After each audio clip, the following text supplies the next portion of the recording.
Hello friends, welcome to our channel ACS crime story time.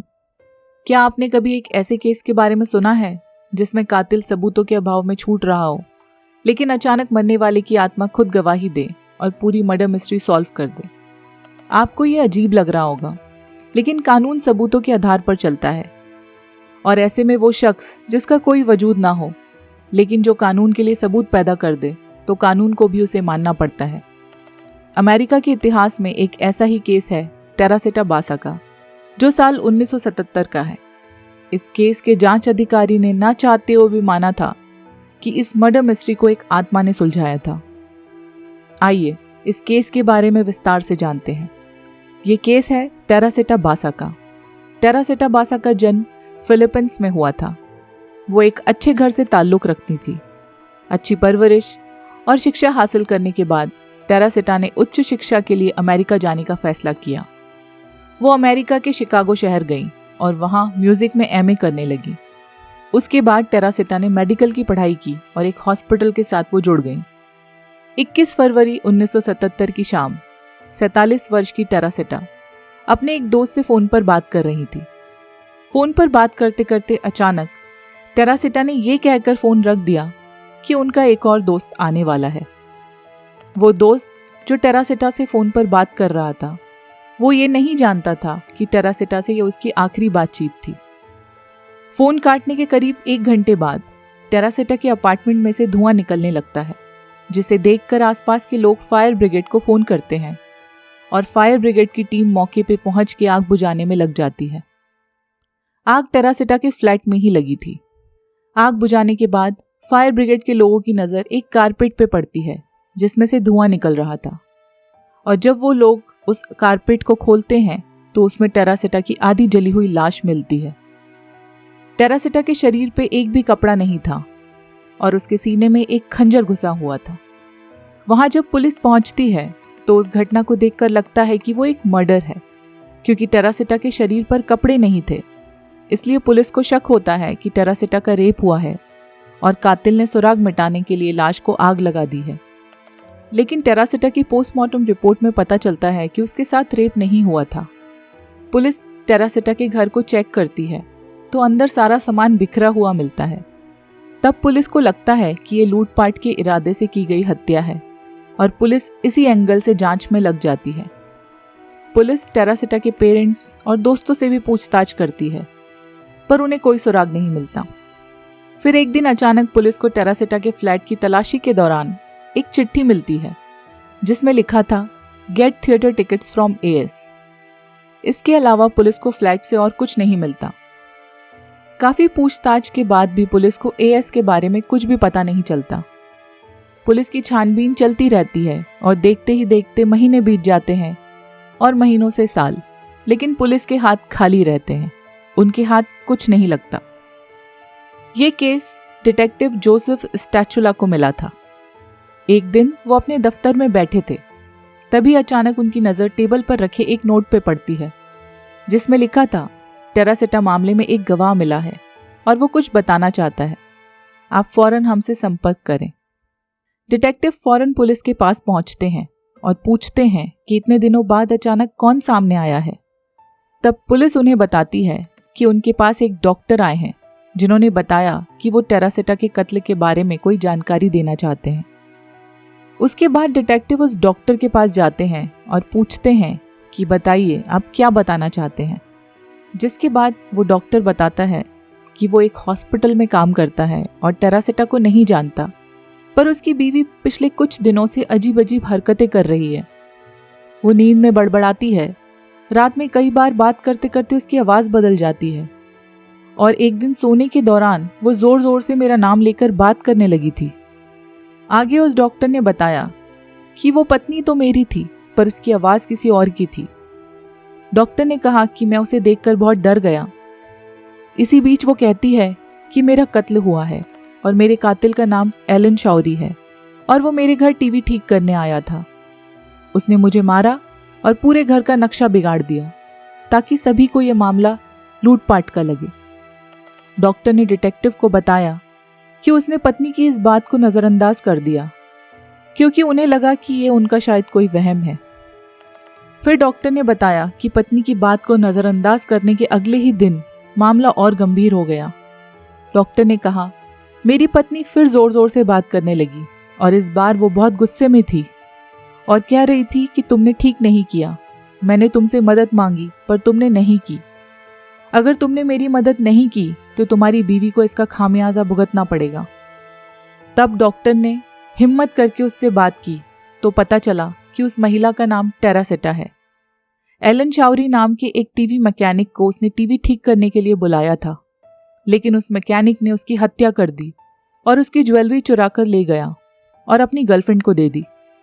उस आवाज ने बताया कि आप मेरे परिवार को उसके पास ले जाके वो ज्वेलरी दिखाओगे तो सच का पता चल जाएगा। डॉक्टर ने यह भी बताया कि उस आवाज ने उसे एलन चाउरी और उसकी गर्लफ्रेंड के नाम और नंबर भी दिए।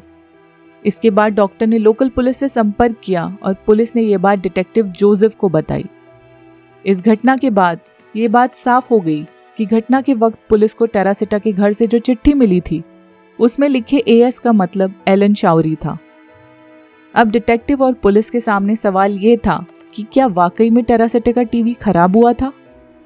तब पुलिस की जांच में पता चला कि सच में टेरासेटा का टीवी खराब हुआ था और बाद में उसने टीवी ठीक करवाया था। इसके बाद पुलिस ज्वेलरी वाली बात को वेरीफाई करना चाहती थी। तब पुलिस ने एलन चाउरी के बारे में पता लगाया। इसके बाद पता चला कि एलन चाउरी उसी हॉस्पिटल में काम करता है जिसमें टेरासेटा काम करती थी। पुलिस एलन को पूछताछ के लिए बुलाती है और उससे पूछती है कि क्या तुम्हारी कोई गर्लफ्रेंड है। तब वो कहता है कि हाँ, मेरी गर्लफ्रेंड है। इसके बाद पुलिस एलन की गर्लफ्रेंड के घर पहुंचती है और उससे पूछताछ करती है। पुलिस उससे पूछती है कि क्या एलन चाउरी ने हाल ही में तुम्हें कोई ज्वेलरी गिफ्ट में दी है। तो वो कहती है कि हाँ, दी है। पुलिस ने उस ज्वेलरी को टेरासेटा के परिवार वालों से वेरीफाई करवाया तो वो ज्वेलरी टेरासेटा की ही निकली। इसके बाद पुलिस एलन चाउरी को गिरफ्तार कर लेती है। लेकिन पुलिस के सामने अब ये चैलेंज था कि कोर्ट के सामने कैसे साबित करें कि ये हत्या एलन चाउरी ने की है। कोर्ट कैसे एक आत्मा की गवाही को मानेगी। एलन चाउरी की गिरफ्तारी के बाद उसके वकील ने उसे बचाने के लिए कोर्ट में ये दलील दी कि हाँ, एलन ने चोरी जरूर की है लेकिन टेरासेटा का कत्ल नहीं किया। जब एलन ज्वेलरी लेके निकला था तब टेरासेटा जिंदा थी, इसलिए आप एलन पर चोरी का इल्जाम तो लगा सकते हैं लेकिन कत्ल का नहीं। इसके बाद पुलिस फंस गई क्योंकि ज्यादा दिन तक पुलिस एलन को हिरासत में नहीं रख सकती थी। मजबूरन पुलिस को उसे छोड़ना पड़ता है। इसके कुछ दिनों बाद उस डॉक्टर की पत्नी के ऊपर फिर से टेरासेटा की आत्मा आती है और बहुत गुस्से में अपने हत्या की आप बीती सुनाती है कि कैसे एलन चाउरी ने उसे मारा और फिर कारपेट में लपेटा और आग लगा के चला गया। इस पर डॉक्टर कहता है कि अब मैं और क्या करूं, इतना कुछ करने के बाद भी वो छूट गया। ये सुनते ही टेरासेटा की आत्मा बहुत भड़क जाती है और वो एक एक करके इस केस से जुड़े तमाम लोगों को परेशान करना शुरू कर देती है। जब टेरासेटा की आत्मा ने दूसरे लोगों को भी तंग करना शुरू कर दिया तो पुलिस परेशान हो गई कि अब वो क्या करे। पुलिस को पता था कि आत्मा के हिसाब से अभी तक की सारी बातें सच साबित हुई हैं, तो हत्या वाली बात को कैसे छोड़ा जा सकता था। तब पुलिस ने एलन चाउरी के ऊपर हत्या का मामला भी लगा दिया और आगे की कार्यवाही शुरू की। मुकदमा चला लेकिन ये साबित नहीं हो पा रहा था कि कत्ल एलन चाउरी ने ही किया है। ऐसे में वो फिर से छूट गया और कोर्ट ने उसे रिहा करने के लिए कहा। अब एलन चाउरी को जेल से आजाद किया जाना था, लेकिन अचानक चाउरी बदल गया। उसने डिटेक्टिव और सभी वकीलों के सामने ये कबूल किया कि टेरासेटा की हत्या उसी ने की है।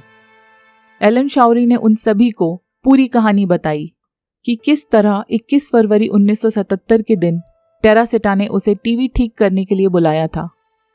उसका टीवी पहले भी कई बार खराब हुआ था। हर बार टेरासेटा उसे ही बुलाती थी और वो वहां से हमेशा कॉफी पीकर जाता था।